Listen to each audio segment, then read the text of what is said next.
Hello, Peter Waffles here. This is a new thing I'm trying to do. I'm gonna look at uh, old masters, kung fu masters, like I like to call them, and their games. Just randomly, I have a ridiculously long list of past masters or kung fu masters that I'm going to go through slowly but surely. I'm not really sure how long I'm going to do this for, so let's just get on with it. Today's master is John Dennis Martin Nunn. Born April 25th, 1955 in London. He's one of England's strongest chess players and once belonged to the world's top 10. He's also a 3 times world champion in chess problem solving, a chess writer, and a publisher, and also a mathematician. And at the time of this game, he was ELO rating 2590. Alright, let's get on with it.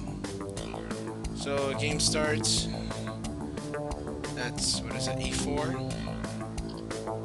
E5? No, that's C6. I'm not really sure what opening this is. I'll look it up later. Trying to control the center. Plays D4. Plays D5. Now, I don't know. Is this Caro-Kann? I'm not really sure. It's not Dutch. I think it's Caro-Kann. Alright, so he goes forward like that.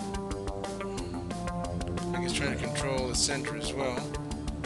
Bishop here is attacking that C2 pawn. Let's move his bishop F5. Knight F3, protecting the asset on E5. This is E6.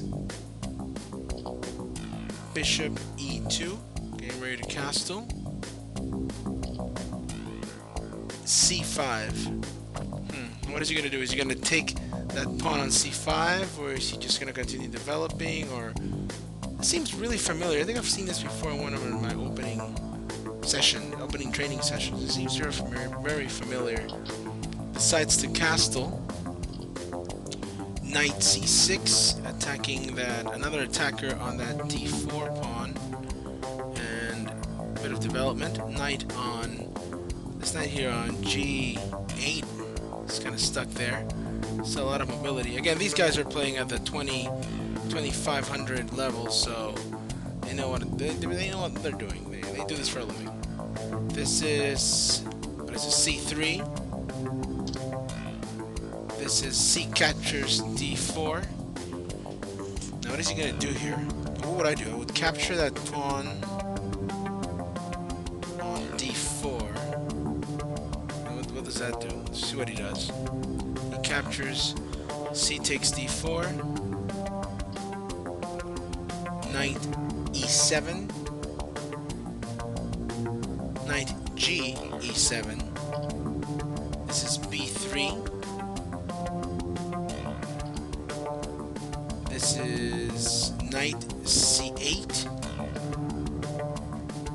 Bishop C2,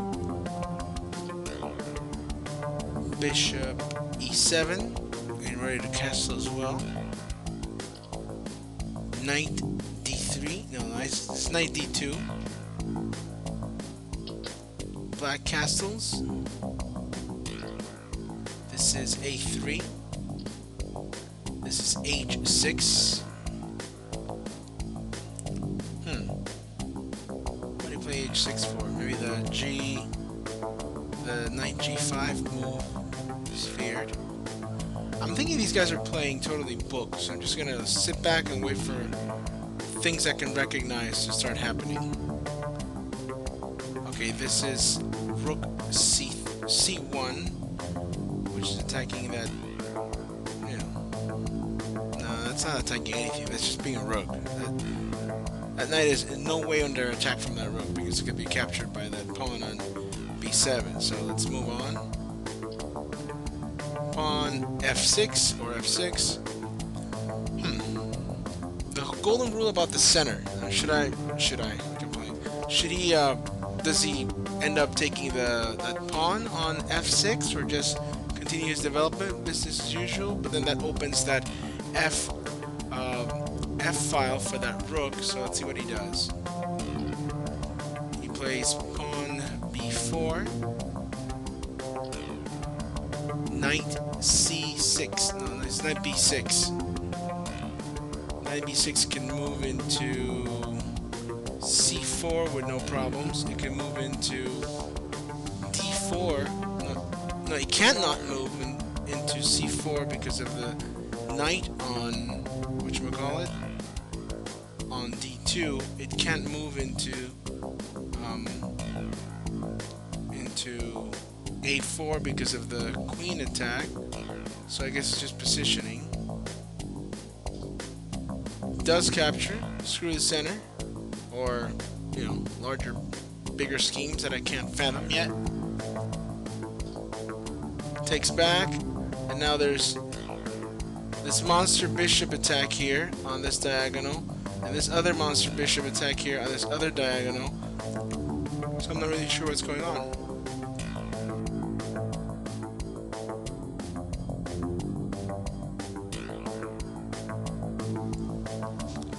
Notices the monsters, and I think this is also just attacking this knight here on c6, and possibly getting ready for something with something. I don't know. Let's see. Captures. I think he's gonna go ahead and take that bishop. I'm fairly sure. Yes, I think correctly. This is a6.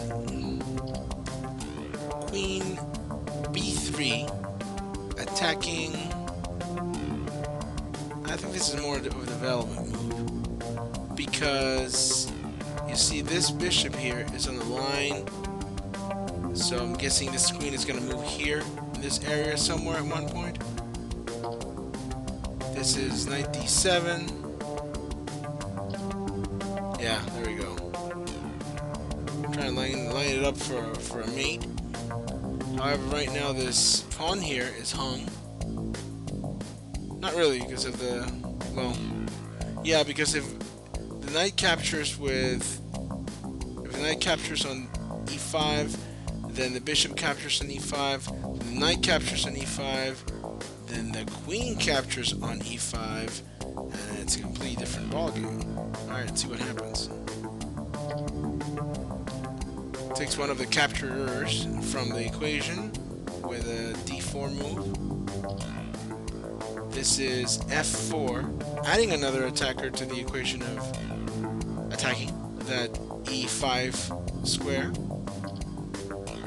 Knight b6, which is potentially a move here, open spot here, protected by bishop, and here, which is an open spot as well.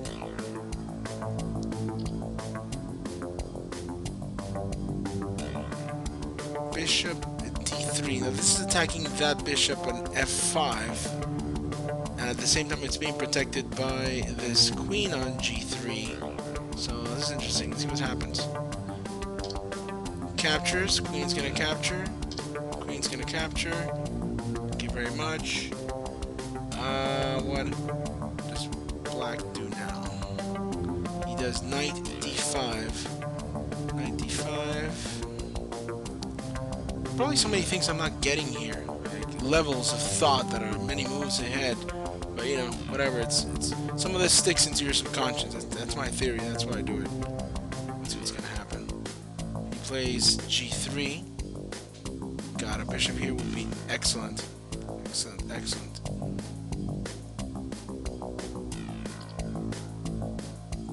Knight e3, which is attacking this rook, and is protected by this pawn.